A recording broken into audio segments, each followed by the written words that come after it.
మీ business ఏదైనా మీ ఊర్లో promotion చేయాలంటే అది సుమన్ టీవీతోనే సాధ్యం. ఇప్పుడే సంప్రదించండి. ఏ తప్పు చేయలేదా? సినిమాలు తీశారు, మాకు బాగా గుర్తు.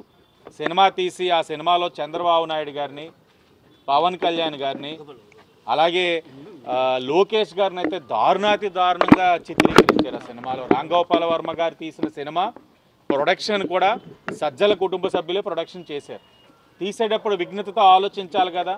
దేవుడు నీకంటూ ఒక బుర్ర ఇచ్చాడు, ఆ బుర్రలో నువ్వు విఘ్నతతో ఆలోచించాలి కదా. 5 సంవత్సరాలు జగన్మోహన్ రెడ్డిని మెప్పించడానికి ఇష్టం వచ్చినట్లు రాంగోపాల్ వర్మ నోటికి వచ్చింది మాట్లాడాడు. ఆయన కానీ శ్రీరెడ్డి కానీ ఇలాగ అనేక మంది వాళ్ళన్నీ చేసి ఉన్నారు.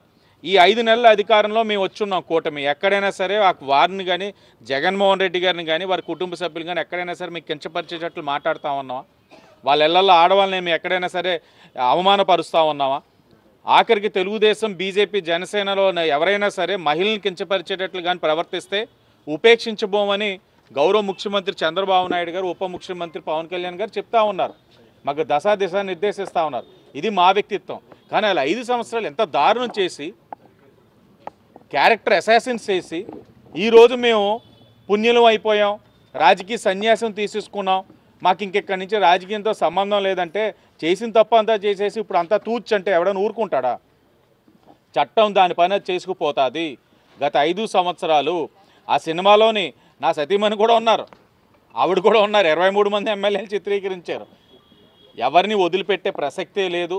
చట్టం దాని పని అది చేసుకుపోతుంది. మేము ఒకటే ఆలోచిస్తూ ఉన్నాం, ఇలాగ తప్పుడు వేషాలు వేసే వాళ్ళందరికీ కూడా ఒక మంచి స్ట్రాంగ్ మెసేజ్ వెళ్ళాలి.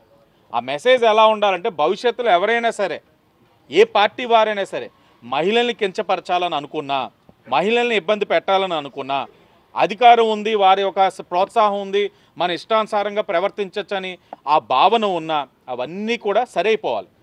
సరైపోయి ప్రశాంతంగా ఈ రాష్ట్రం ఉండాలని మా ఆలోచన.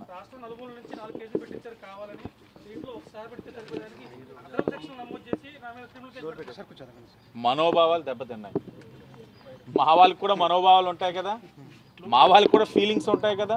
మా వాళ్ళకి, మా కూటమి నాయకులు మనోభావాలు దెబ్బతిన్నాయి, అందుకే వెళ్ళి కేసులు కట్టి ఉంటారు అంతే.